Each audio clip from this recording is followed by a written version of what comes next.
Another important heat transfer mechanism is conduction. And conduction actually explains what was happening with the stool before. So different materials conduct heat differently. The rate of heat transfer is given by heat over time, which is energy, because heat is a transfer of energy, so an energy over time. So it is a power in watts, like we saw in the last topic. Power is energy over time. Now, the things which determine how quickly a body can conduct heat is, first of all, its surface area. If we have a large surface area, then there's lots of surface through which the heat can flow, and so the heat will flow more quickly. So this is why on a cold night, when you get into bed, you roll up into a tight little ball to try and reduce your surface area so that there's less room through which the heat can escape. It's also why elephants are better equipped to cope with a cold climate than a mouse, because compared to its body mass, the mouse has got a lot of surface area and so will lose heat very, very quickly. Another property that determines how quickly heat is lost is the thickness of a substance. If we have a very thick substance, it takes a lot longer for the heat to transfer through it. So this is why in cold climates people wear lots of layers of clothing. They have a very thick layer on them so that it takes longer for the heat to go from their bodies to the outside world. And so the thickness of a body determines how long it takes the heat to flow through it. Another property which is important is the properties of the materials. Some materials are just better at conducting heat than others. So if you have a metal spoon and a wooden spoon, you know that if you have to stir hot soup on a stove, you would choose to use the wooden spoon. This is because wood is a much poorer conductor of heat than the metal. The metal is a good conductor of heat for a similar reason that it's a good conductor of the electricity. Metal's got electrons which are only loosely bound, and these can move through the metal, and so these electrons can conduct the heat as well as conducting the electricity. So all materials have their own thermal conductivity constant, which just describes how good that material is at conducting heat. Asbestos is a very poor conductor of heat, which is why it was such a popular building material. It was an excellent insulator. It was very hard to get heat to flow through the asbestos. The one final property which determines how quickly heat will flow between two bodies is the temperature difference between those two bodies. If we have a very big temperature difference, then the heat flows very quickly. If we've just got a small temperature difference between two bodies, then the heat flows very slowly. Okay, so we can combine all these different effects into one equation. So the rate of heat transfer, which is heat over time, now this has got units of power, because heat is an energy, and as we saw in the first topic, energy divided by time is a power. So the power is equal to the thermal conductivity constant, K, which is determined by the material, times the surface area, which has the letter capital A, times the difference in temperature between the two surfaces, which we're considering, divided by the thickness between those two surfaces. So we have P is equal to Ka delta T divided by delta X. Let's have a look at an example of how we could use this equation now.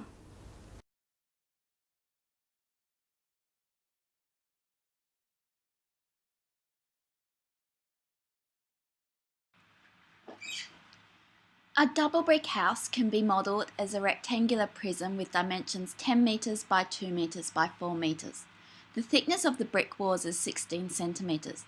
The thermal conductivity of brick is 0.7 watts per metre per degree Celsius.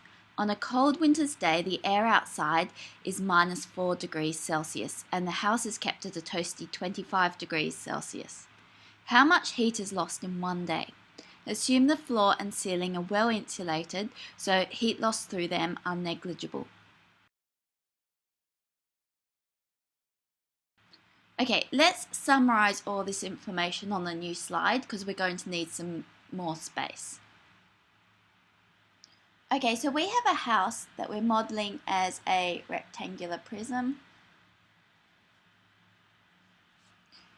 We've got a 20-metre wall, a 10-metre wall, and it's 4 metres high.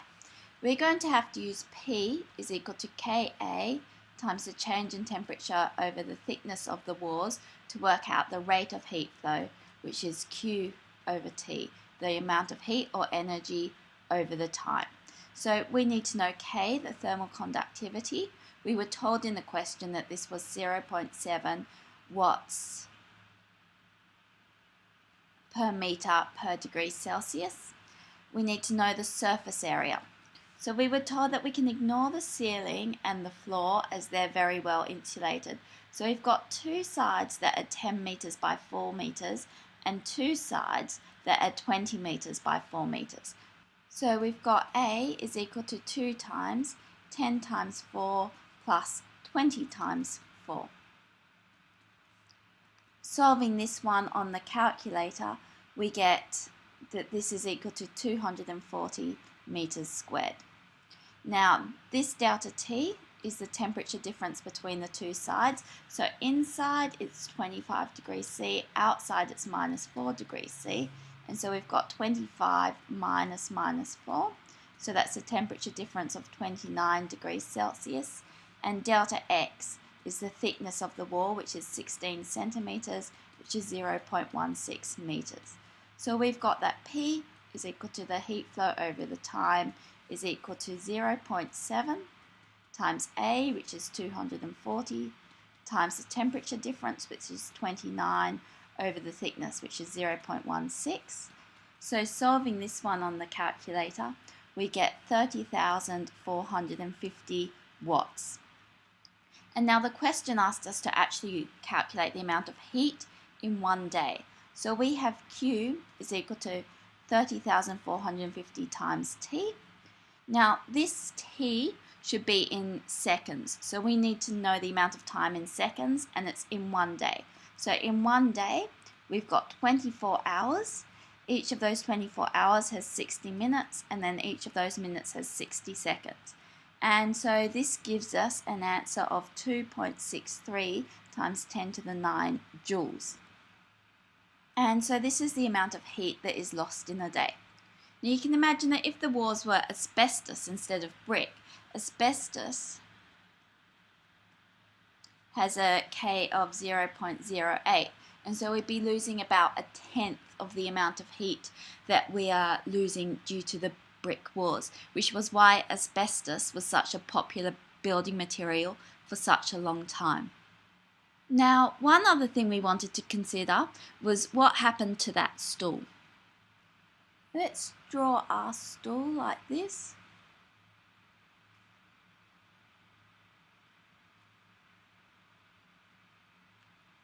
Now, these bits here are metal, and this bit up here is a rubber cushion. And when we touch it on a cold day, this feels warm compared to the metal. Now, the reason for that is that the thermal conductivity of the cushion is around about 0.13 watts per meters per degree C, and the conductivity of the metal is around about 16 watts per meters per degree C. And so the heat flows from your hand much faster to the metal as it conducts the heat a lot better. And so when you touch the cushion, it doesn't feel as cold because heat isn't flowing out of your hand very quickly. Whereas when you touch the metal, heat floats out of your hand very quickly, and so it feels much colder. One other thing we wanted to consider was what happens with the human body. So here's a terrible drawing of a person. Now, we've said that P is equal to Ka times the change in temperature over the thickness. Now, with humans, we have much lower temperature on our extremities, our hands and our feet, than our center. Now the reason for that is that the surface area to volume ratio on these extremities is much larger. Your fingers have a lot of surface area, and so there's a lot of space through which the heat can escape here. So to decrease the amount of heat which is lost from the human body, we have a lower temperature in our arms and fingers than we do in the middle of our body here. The middle here has a relatively small surface area compared to the volume, and we've got all our important organs here. So these are maintained at human body temperature 37 degrees, but our body often gets our extremities to a lower temperature so that we're not losing heat too quickly to the surroundings through those. What we're going to look at now is a demonstration showing the different thermal conductivities of different metals. So what we have here is aluminium with the red flags attached. So the thermal conductivity of aluminium is 238 watts per meter per Kelvin. Here we have brass with a thermal conductivity of 109 watts per meter per Kelvin. Here we've got copper with a thermal conductivity of 397 watts per meter per Kelvin. And here's stainless steel with a thermal conductivity of 79.5 watts per meter per Kelvin. Now what I'm going to do in a minute is light this Bunsen burner, which will provide heat to this metal plate, which will be conducted along each of these different metal arms. Now what I want you to think about is on which of these arms are the flags going to drop off first. The flags are connected by little globs of wax. When that wax is melted due to the heat, the flags will drop off. So let's light the Bunsen burner now.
So as you can see, 4 of the copper flags have dropped off, and here goes the 5th.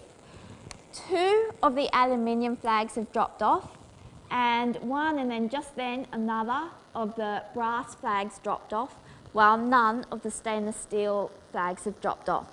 This is because stainless steel is a much worse conductor of heat than copper. So while it would be very hot to touch the copper rod, it's actually safe to touch the end of this steel rod here. Okay, let's turn the Bunsen off now.